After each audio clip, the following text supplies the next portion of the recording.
Good afternoon, everyone.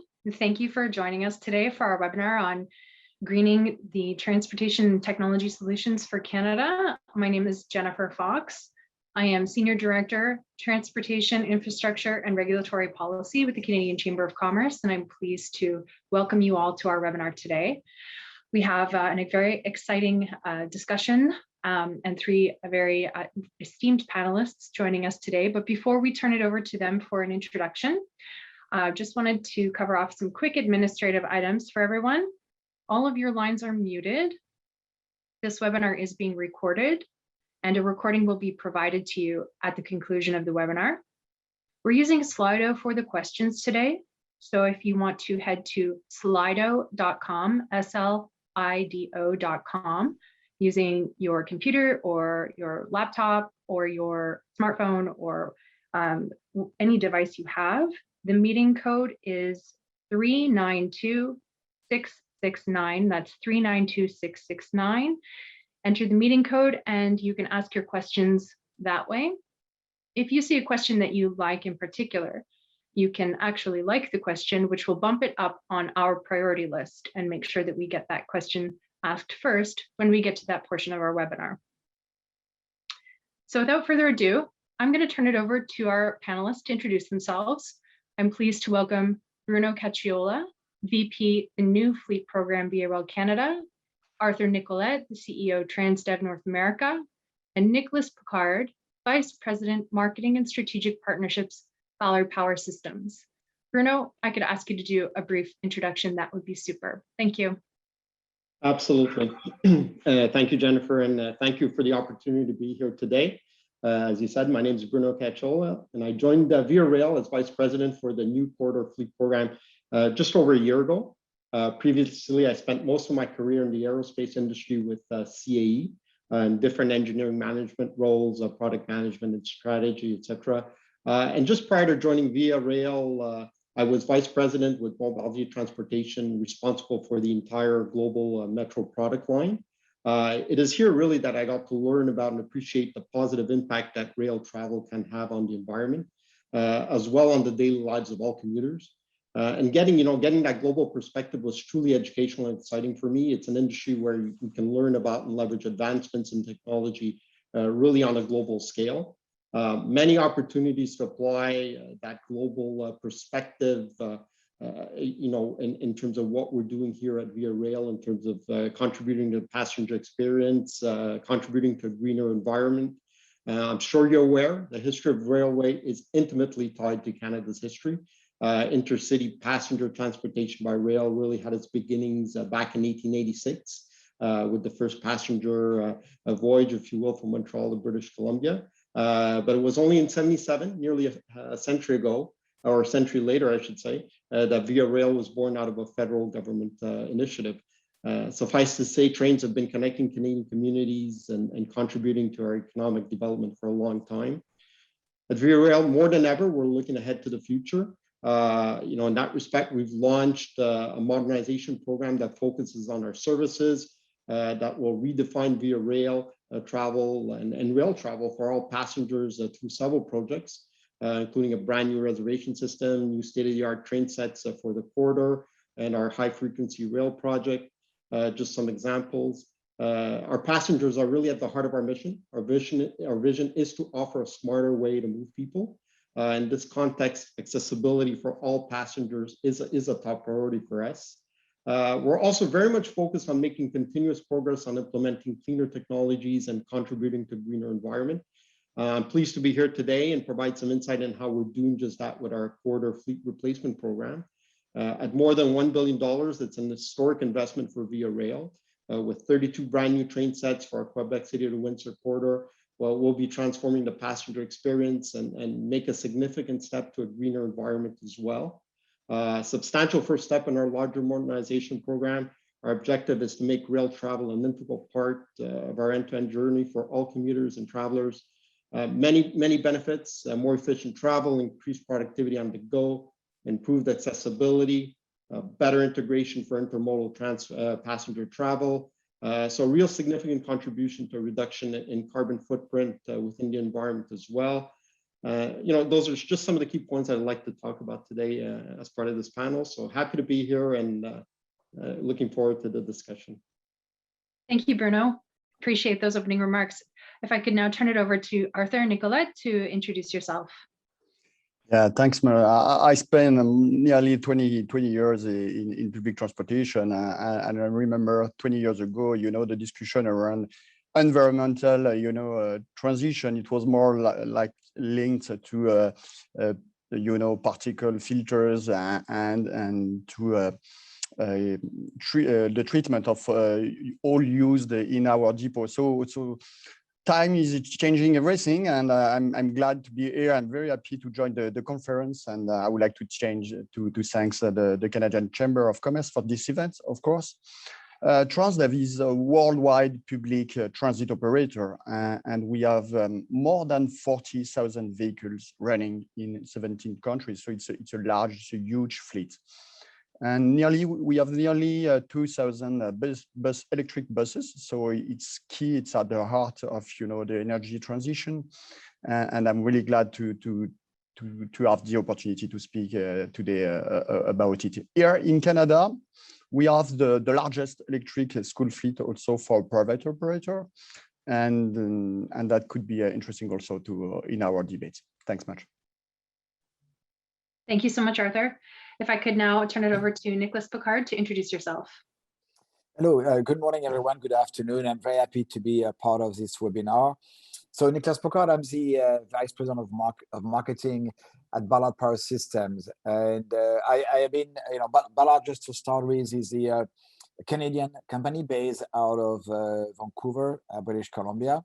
And for the past 40 years, we have been dedicated to development of zero emission technology using fuel cell and hydrogen fuel cell technology. So that's really the heart, and this is what Ballard is doing, and I've been doing almost since the inception of the company as a startup on the slope of North Vancouver. Today, a publicly listed company employing around 1,000 people worldwide. And really what we do, we develop, manufacture and service fuel cell engines, which are using hydrogen as a fuel on air, and producing electricity, and focusing a lot on mobility. As that's a core, this is where we believe that hydrogen and fuel cell provides the best value proposition, and especially heavy duty mobility.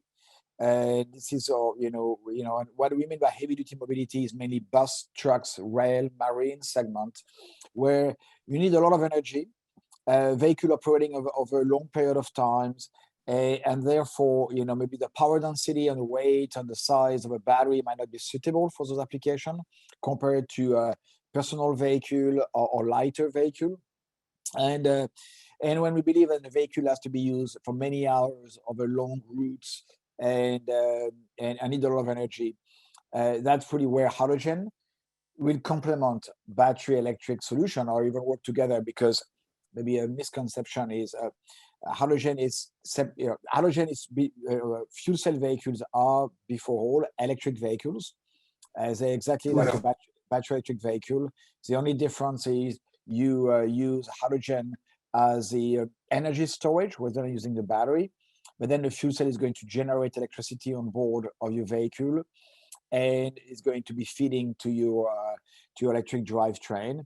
We still use hybridization with battery, because batteries are really good if you operate a bus, for example, to get all the energy from the brakes. Same thing on a train.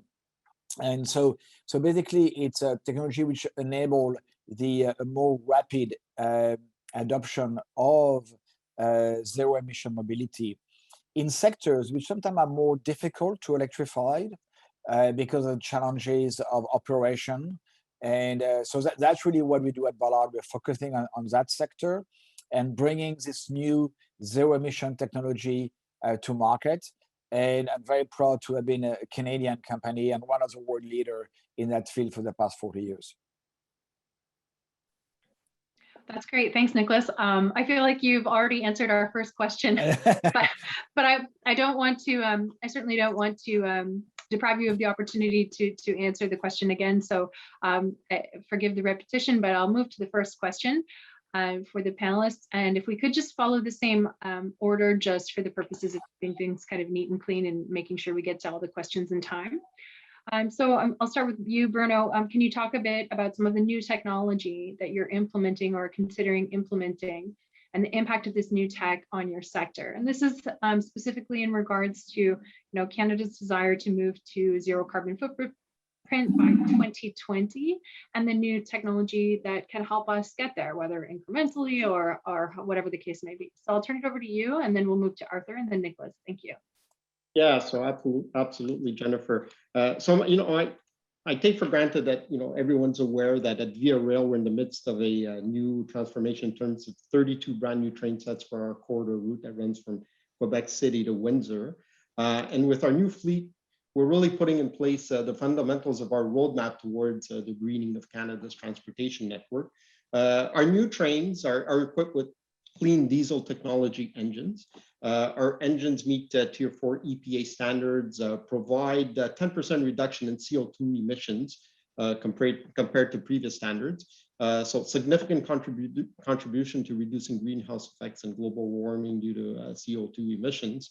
The new engines also allow for an 85 to 95% reduction in particulate matter and nitrogen oxide emissions, another significant contribution to improving air quality. And another aspect of our new trains is that they're bi-directional. So it's one thing to obviously have clean technology on your train sets. The other part of the equation is, can you operate them efficiently, keep the engines, the diesel engines running at a lower rate or a lower time than you did in previous operations. So our new train sets are equipped with a new configuration for Via, locomotive at one end, cab car, drivable cab car at the other end. And this allows us to really speed up the turnaround when we change directions, reducing in terms of the time, as I said, in terms of operating the engine and of course, less emissions.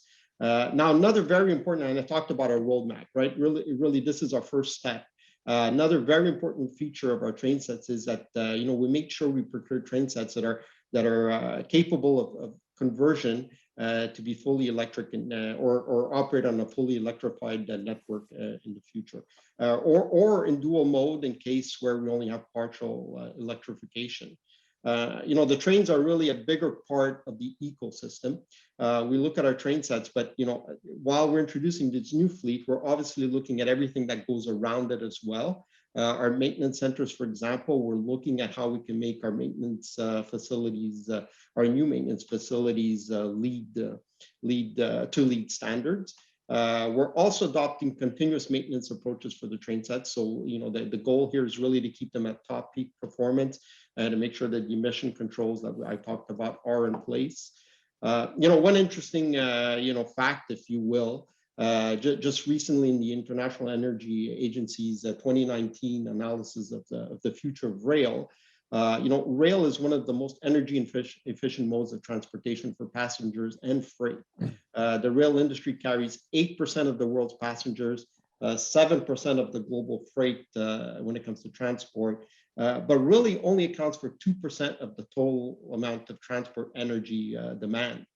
So rail is inherently an efficient mode of transportation.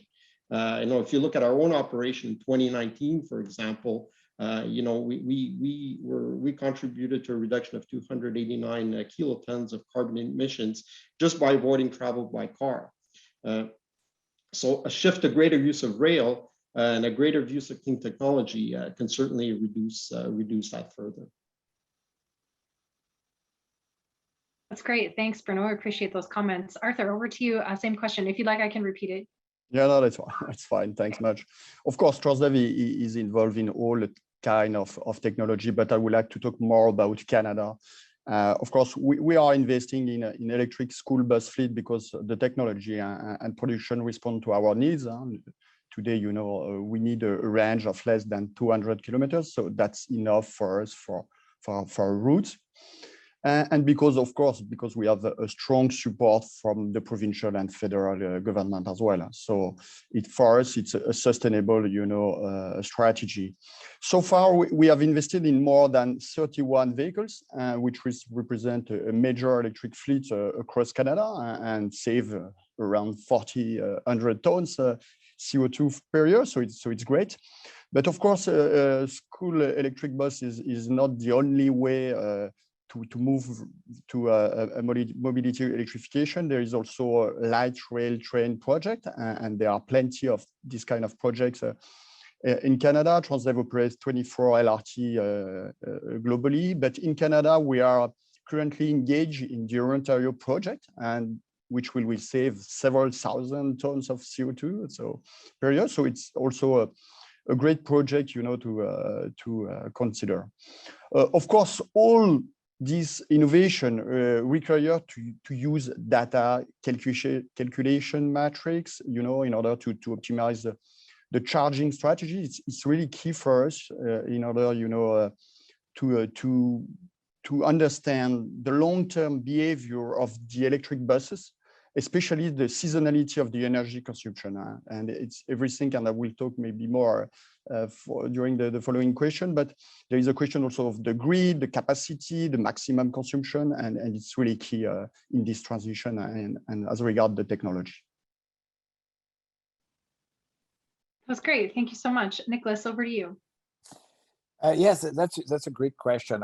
And I think for us, we have been developing new technology for for all our life.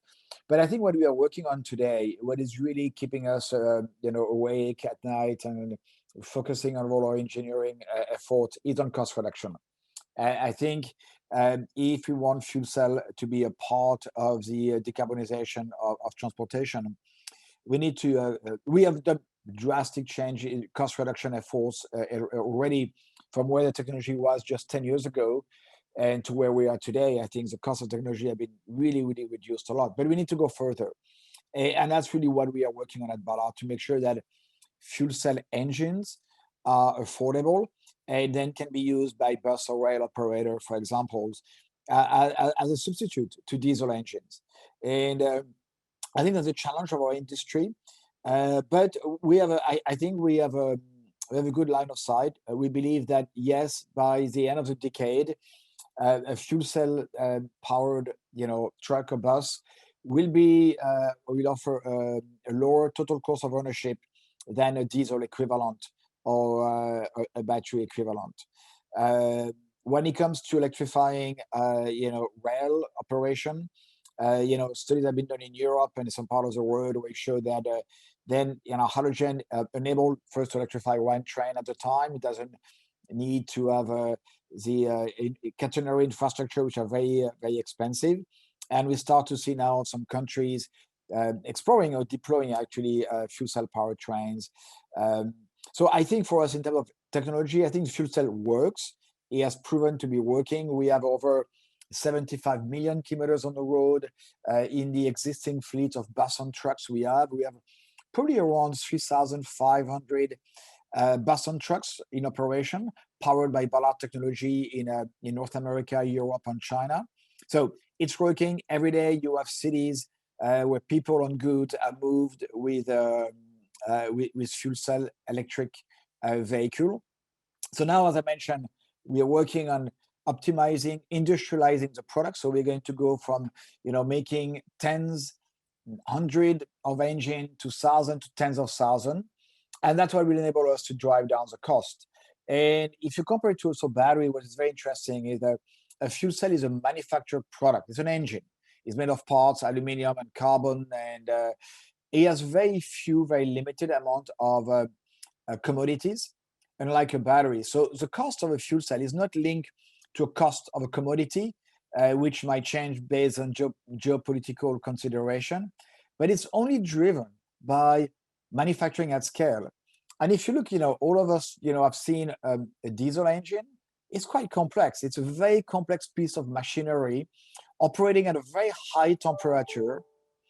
And it can be done, at a really, when you look at the cost of a diesel engine for a bus or truck, we're talking about maybe $20,000 or even less than that for this, because it's made at scale, and we have been able to do it very large volume.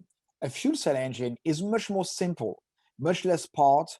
It only operates 100 degrees, so we don't have there's no explosion happening inside. You have very little few moving parts. So the challenge to go from where we are today and to be at lower cost per kilowatt than a diesel engine, actually, it's achievable. It's a matter of scaling up, simplifying some of the components, and driving down the cost of the material because of the volume. So we strongly believe that a fuel cell engine will be cheaper than a diesel engine for similar volume by the end of the decade. That's very interesting. This is a great panel so far. Thank you so much for sharing all three of you, your insights with us. The next question, if I could, and we'll start with you, Bruno. What are some of the strategies that you're implementing to help build momentum around implementing these new technology initiatives that you're talking about? Yeah, so for us at Via Rail, in terms of what our strategy is for gaining adoption of our new technologies, it's really raising awareness, to be quite honest.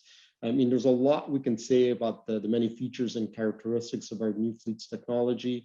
Our strategy, again, is really to build momentum around our modernization activities, let everyone know what's happening, what's coming up, so that they can get engaged and see the benefits. So we're looking at different steps in terms of how we're going to go about to raise that awareness. The first phase, we're in that phase today. It's called the discovery phase, or at least that's what we call it, the discovery phase. And that's all really about, again, building awareness.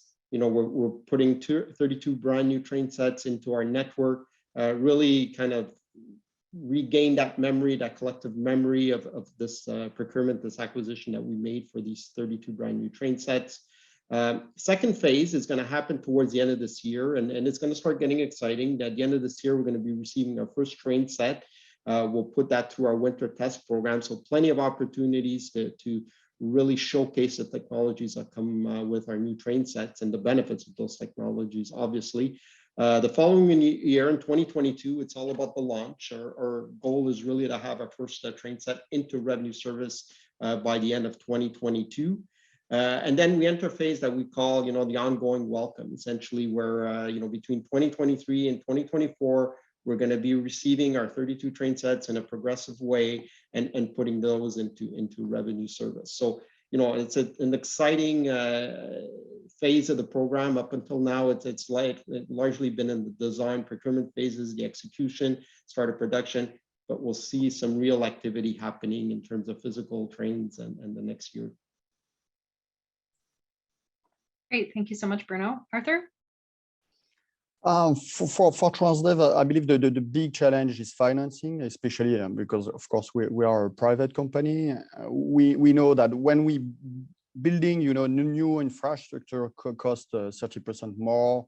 Vehicle, it's twice the price, and also we have lots of challenges, industrial challenges, if we want to launch all those innovation.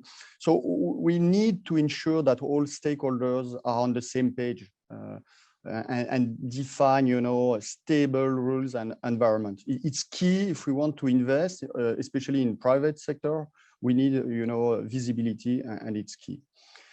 Another challenge will be also the question of transition, because today, and I talk at the beginning of this seminar, we have a large fleet. We own a large fleet, and that will take time, to switch from diesel modes to electric modes. Here in Canada, we have nearly 2,000 vehicles. So, and we amortize these vehicles between 12 to 18 years, so that will take a long time to switch from diesel fleet to an electric fleet.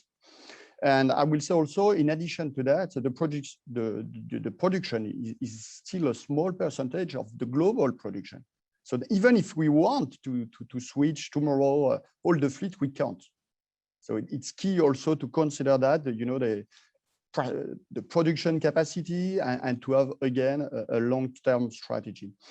And finally, the last challenge for us is, the local regulation. There are several kind of regulation between a province to another. There is no, a global regulation. And I will just want to give simple example on that. The level of subsidies for electric buses are different between provinces. The price of electricity is also different between a province to another. The maximum age requirement for vehicle is different from there is no federal approach on that. So you have plenty of difference across Canada, and it's quite complex because we can't move our asset from a province to another. You have lots of additional challenges, and I believe that's also a challenge for us, and we can maybe improve that. That's great, thank you. Nicholas, same question over to you in terms of building momentum. I think one of it is, and I think it was mentioned by Bruno earlier, I think awareness is always very important to build awareness, and especially when you bring new technology to markets and a new solution. I think making sure that the potential users and all the stakeholders, at government level and operator level, are aware of the technology, understand the benefit, the challenges of implementing new technology, and being really upfront. And I think we have now learned a lot in the past 20 years of deploying a vehicle on the road, so we know what works, what doesn't work, so we can bring that experience to the operators, to the stakeholders, to make sure they have the informed choice. We also need to make sure that we have a technology here which is one solution among the numbers of solutions to enable a transition to zero emission mobility and to a path to carbon neutrality. We need to make sure that we identify application where it works well. It's not a silver lining. Halogen and fuel cell are not going to be everywhere. There are a lot of other technologies which are together going to enable us to meet our objective of carbon neutrality. So we need to make sure we cleverly identify the areas where fuel cell or hydrogen for technology delivers the most value to the user. And and in that, when we have identified those areas, then what the challenge we have today is to build an ecosystem. As you are bringing a new technology, it's not just, okay, I bring you a new engine, but you need to talk about it's a new fuel. Arthur mentioned earlier the challenge on infrastructure.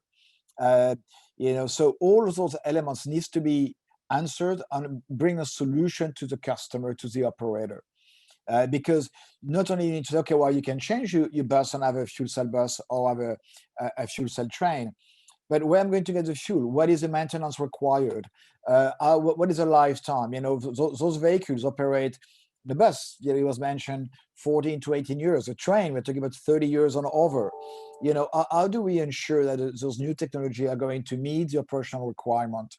So then we bring together not only the vehicle with its new technology inside, but transmit the knowledge, the know-how to the operator so they can maintain and operate that technology over a long period of time, and bring also the ecosystem in terms of refueling.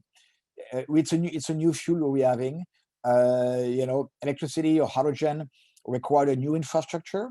What are the solutions which are available to market? And also something very important, to look beyond just a demo. It's always easy to do a demo train, a demo bus, a demo truck, or 5 or 10.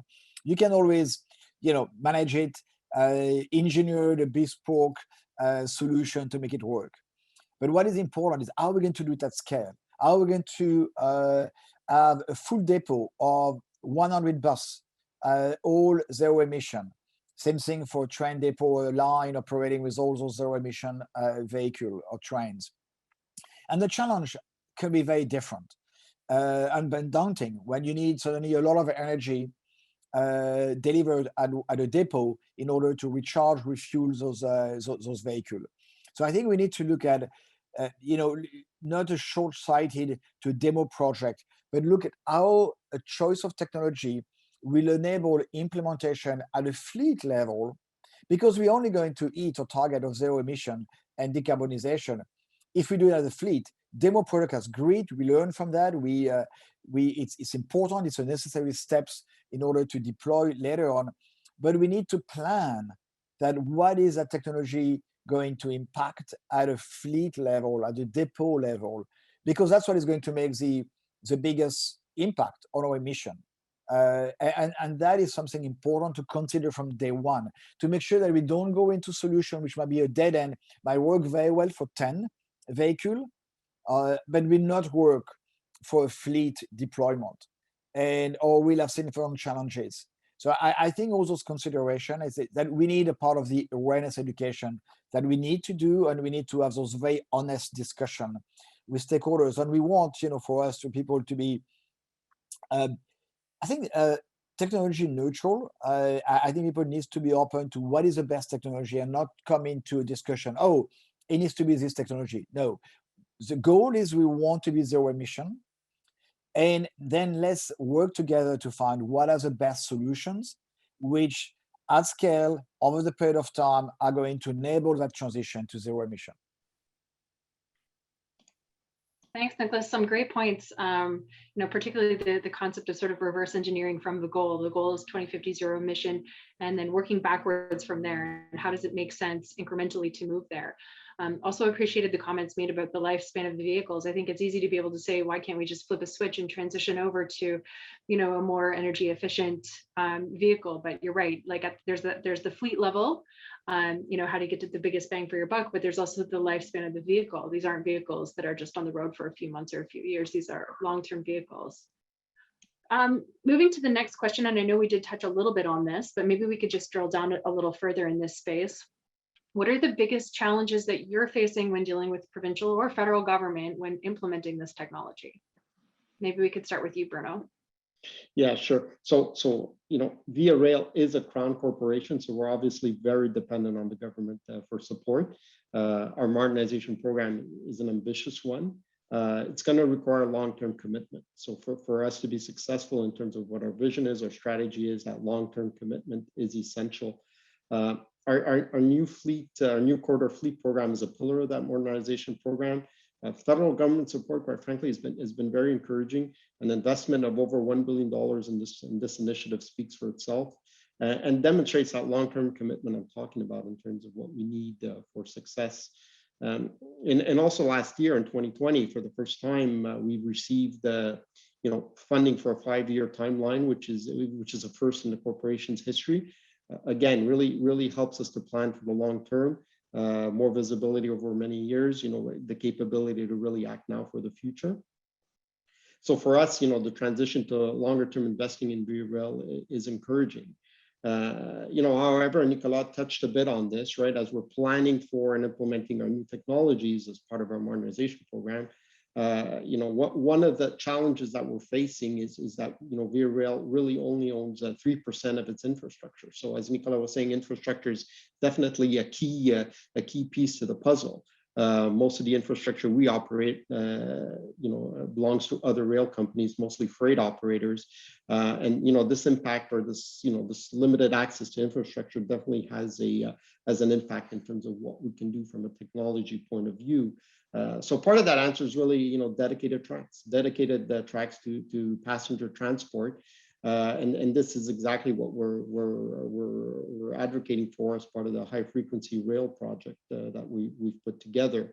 And ultimately, limited access to dedicated infrastructure contributes to slowing down the development and potential growth of our passenger rail service. It impacts and impedes adoption of technical innovations, if you will, such as electrification, charging stations for lithium battery cells, fueling stations for hydrogen fuel cells, and so on.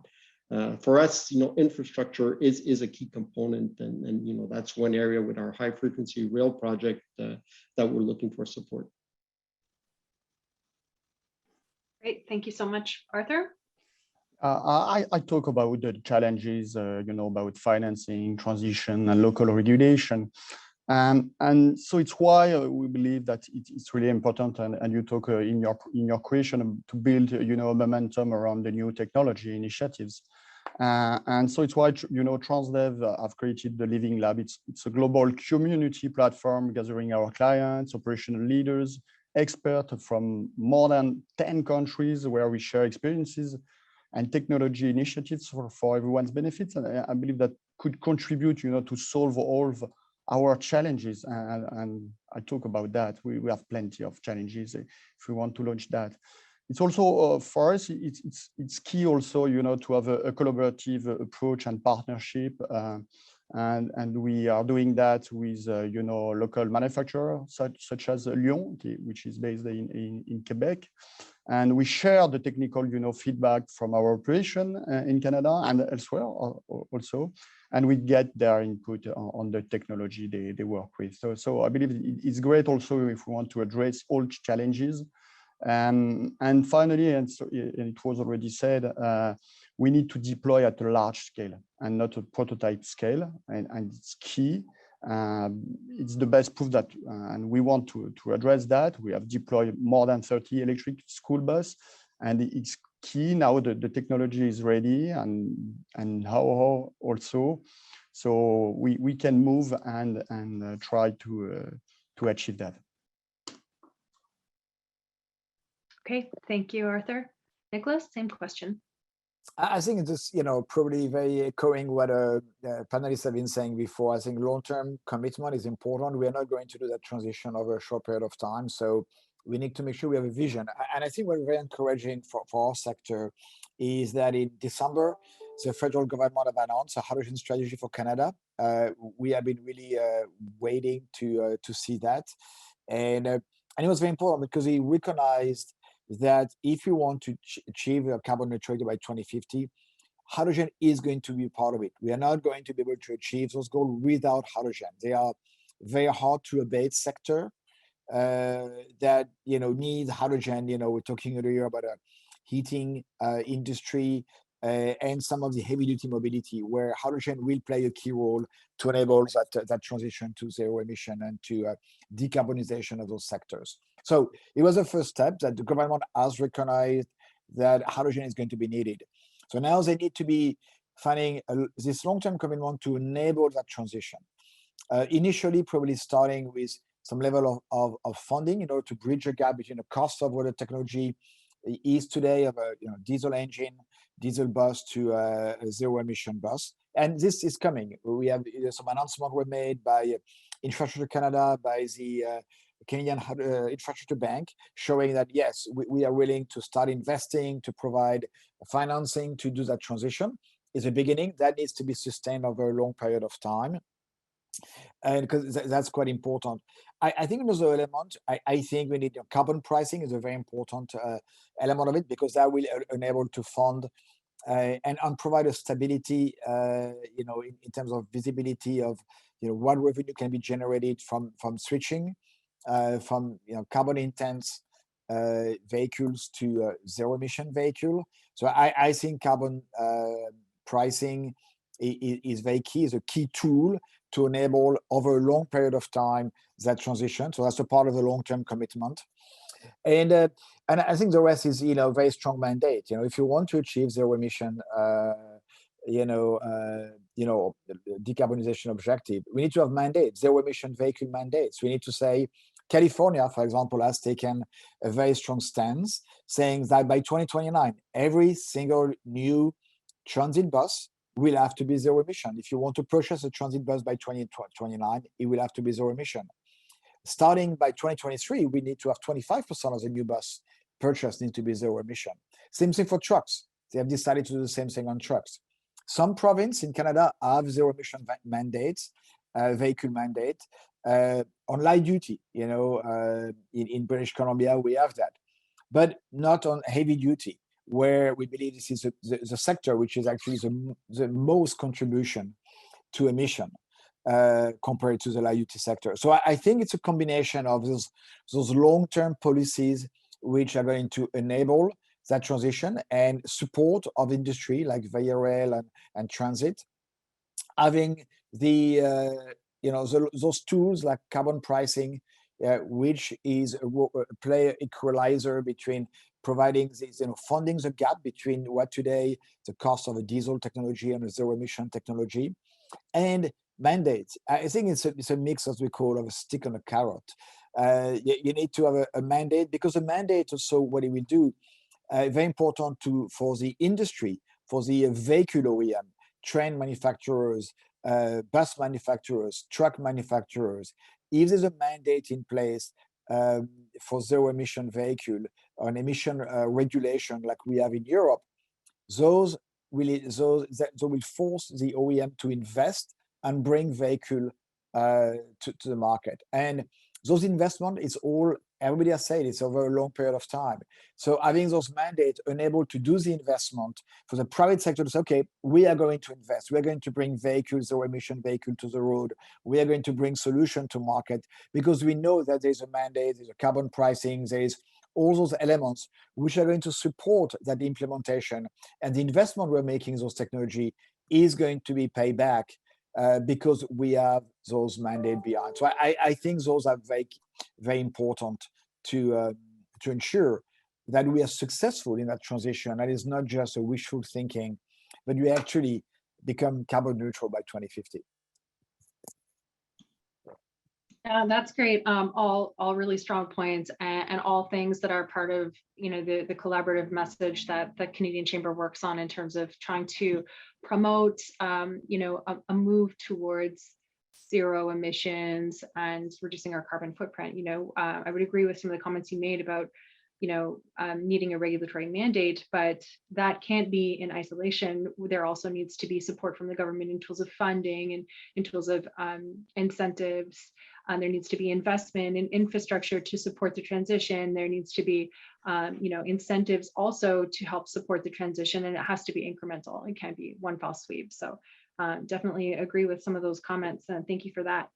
So if we could just move quickly to just a bit of a different angle, can you speak to some of the ancillary benefits in terms of the technology that is being implemented? I understand that the focus of the webinar today is about greening technology to help Canada reduce its carbon footprint and get to our 2050 zero emissions goals. But there are obviously some ancillary benefits that come with introducing new technology and greener technologies. And maybe you could speak to some of that, whether it's improving the customer experience or improve fuel economy or enhanced safety features, or anything like that don't generally get the spotlight when we're talking about greener technology.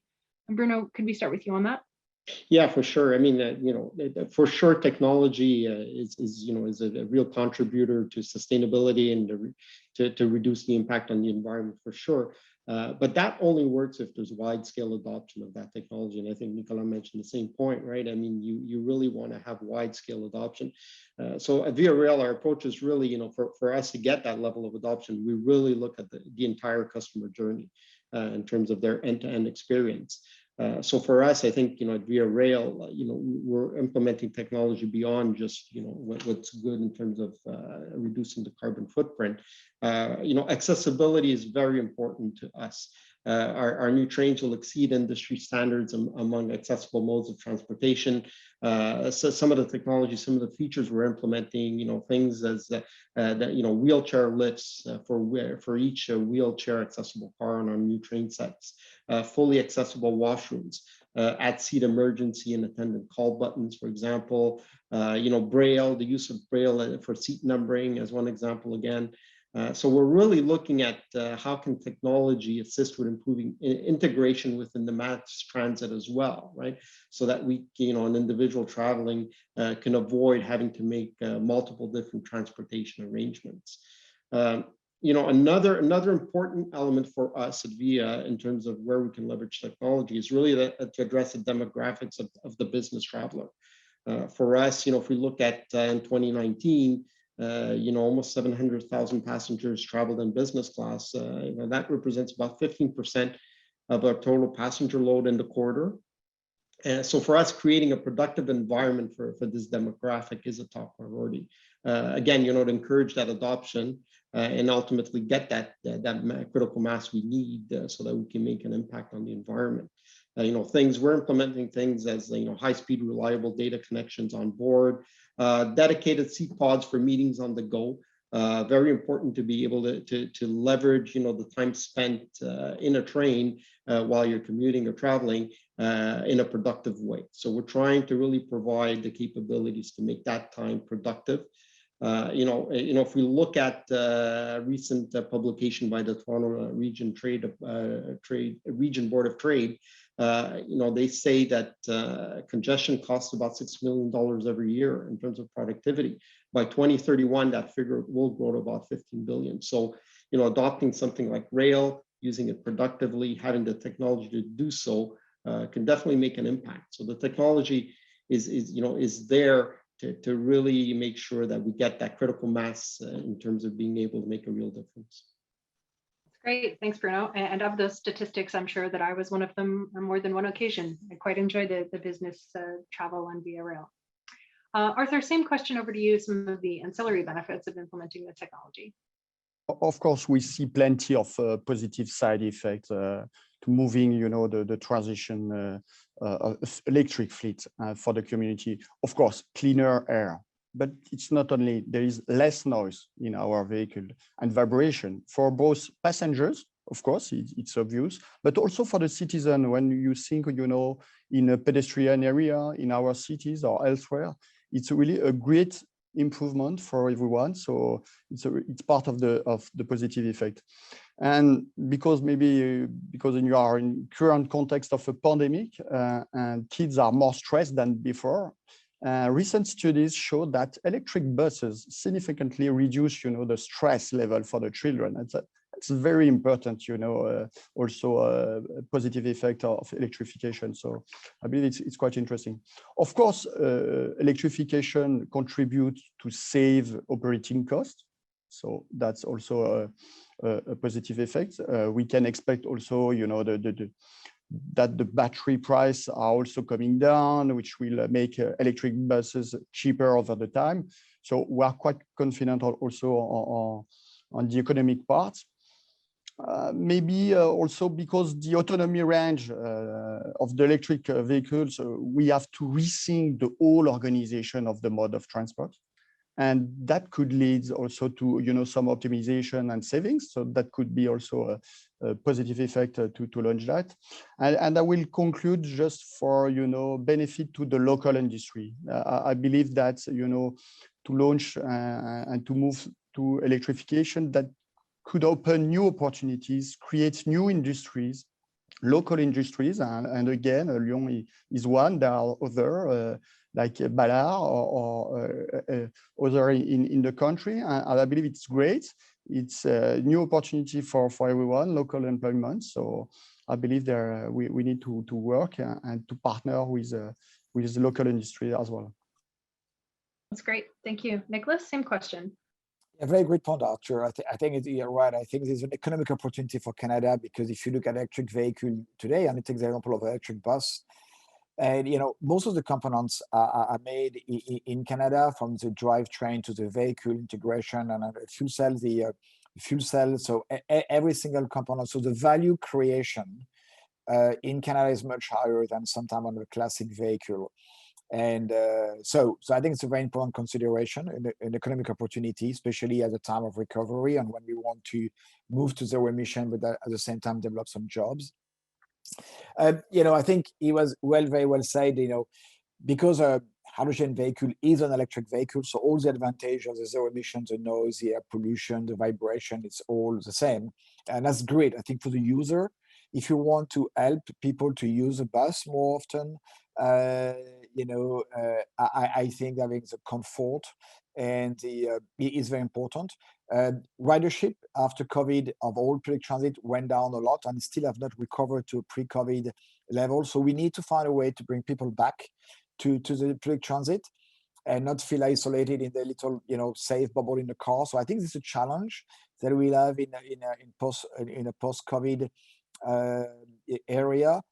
And I think that having more inviting, quiet, more comfortable transit or way of transportation, I think is a very important part of that. If you look, just to finish up on your question on the ancillary advantages of hydrogen, I think the biggest one for transportation is the energy density. hydrogen has an extremely high energy density by weight.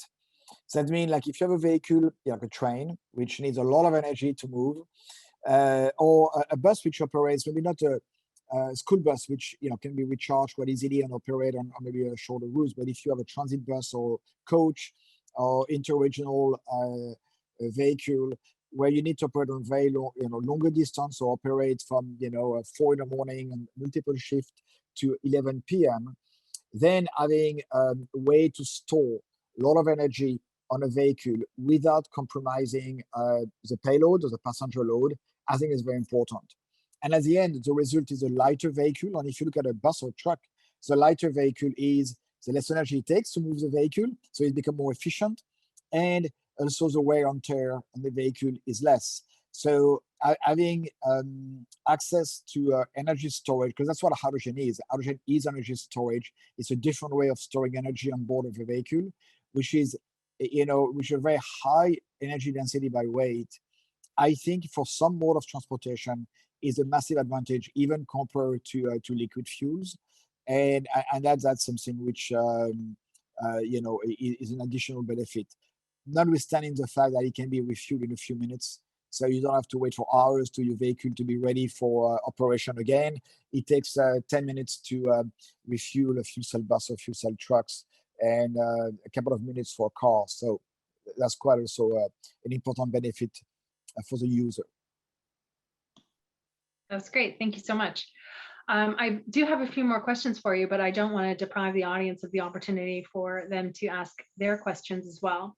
So I think right now what we'll do is just quickly switch gears and turn to the audience questions. Very interested to hear your responses to this one that came in. If you had a magic wand, what would be one thing you would want to see from government, federal, provincial, or municipal, or all three, on this issue? Bruno? Yeah, for me, and I touched about it earlier, I think it really is a dedicated infrastructure that we can operate on. So we have that flexibility to be able to, implement some of the technologies we talked about today, really optimize the number of frequencies, departure times, more predictability in arrival times. So, for me, the magic wand would give us dedicated passenger tracks. Great, thank you. Arthur? I talk about the challenges between a province to another. I believe, to have the same environment in whole provinces, that could be great. If we want to invest globally at the Canadian level, we need to have, the same rules and strategy approach. And I believe it's key if we want to grow fast. I couldn't agree more. I- Nicholas, over to you. Yeah, well, I guess I mentioned it before. I think for me, having a zero emission vehicle mandate on heavy duty vehicle, for example, would be very important. We need a mandate. We need a very strong, signal to the market that by 2020 something or 2030, either it's emission regulations like you have seen in Europe, or zero emission vehicle mandate like in the US, but they need to be those regulations. We're not going to be able to achieve objective without regulation. And I know it's not very popular, but regulation works. A lot of the technology innovation which have been done in the past came out of regulations. Okay, thank you for that.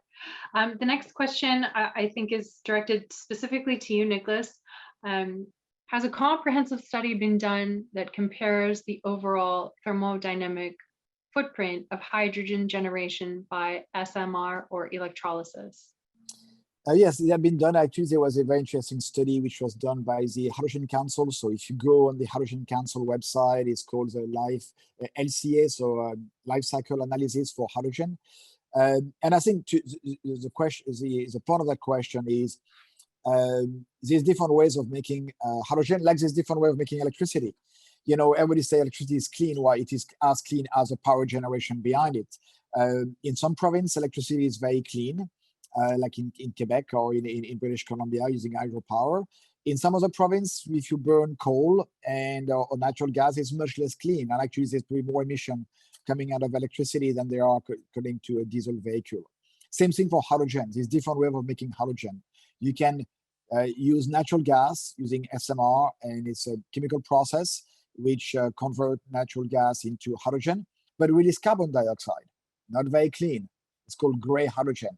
Or you use renewable energy, like from hydropower, and use an electrolyzer to create a green hydrogen with a much lower carbon intensity. And in between, you have ways of using an SMR, for example, natural gas, but rather than releasing the carbon dioxide in the air, you capture it and you use it for industrial processes, or you reinjected it into the well. And in Alberta, we're starting to do that now. So I think like every electric production, hydrogen is the same. You have a level of carbon intensity. And I think you need to be very aware of that. So whenever you choose to plug in your vehicle or choose your hydrogen, you need to ask the question, what is the carbon intensity of my energy, electric or hydrogen form? And that's very important because they have different ways of generating that energy, electricity or hydrogen, and they're not equal. Some are much more carbon intense than others. So I think the user needs to be fully aware and ask for make sure that the energy used in those zero emission vehicle as a form of electricity or as hydrogen is at the lowest possible carbon intensity. We cannot be totally zero carbon because there's still some transport and there's some efficiency in a process of making electricity or hydrogen, but we need to aim of having a low carbon electricity and low carbon hydrogen, and that's where those different technology happen. And referring to that study that you find on Hydrogen Council website, it really shows the different paths of making hydrogen and what is the impact in terms of carbon footprint for each of those paths. Okay, thank you. The next question is for you, Bruno. What is the latest development on the proposed high-frequency rail in the Quebec City-Toronto corridor? Is there a new development on the proposed new tracks on the North Shore? Yeah, so you heard me talk about dedicated tracks, so obviously a big priority for us. So just maybe stepping back quickly, it was back in, I believe, mid 2019, around June 2019, when we received the federal support with about $71 million dedicated to creating the business case, investigating in terms of what the high frequency rail would provide. Following that announcement, the joint project office was created. The project team comprised of experts from Via Rail, the Canada Infrastructure Bank as well, experts, consultants. A report was created. That report was submitted to the federal government in December of 2020. The next big milestone that we're waiting to see what the outcome will be is quite frankly, in a couple of weeks from now, on April 19th, with the announcement of the federal budget. We hope to see some movement there in terms of the business case that we presented in December 2020. Thank you for that. We only have a couple minutes left, so we'll try to get to the rest of the questions here as quickly as possible. Nicholas, a question came in from the top of your cross-industry experience, which is more challenging in terms of technical solution implementation, land-based or marine applications? Well, I would say marine is pretty, you are taking things to different levels. There's the environment, which is aggressive in marinization, is always a bit challenging for every technology anyway. And then, the access to energy and the ports. And so, yeah, marine will be more challenging for what you have seen. We are developing, there's some interesting projects. We're building ferries and barges in Europe using fuel cells. So we should see in next couple of years the first ferry with passenger ferry, using hydrogen as a fuel and a fuel cell as a propulsion technology in Norway. Very exciting, but it is a bit more challenging because you have to confine with the marine environment.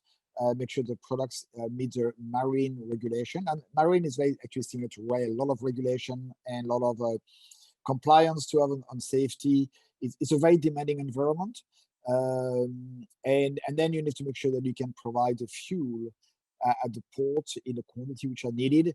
A ferry we need much more hydrogen than a bus.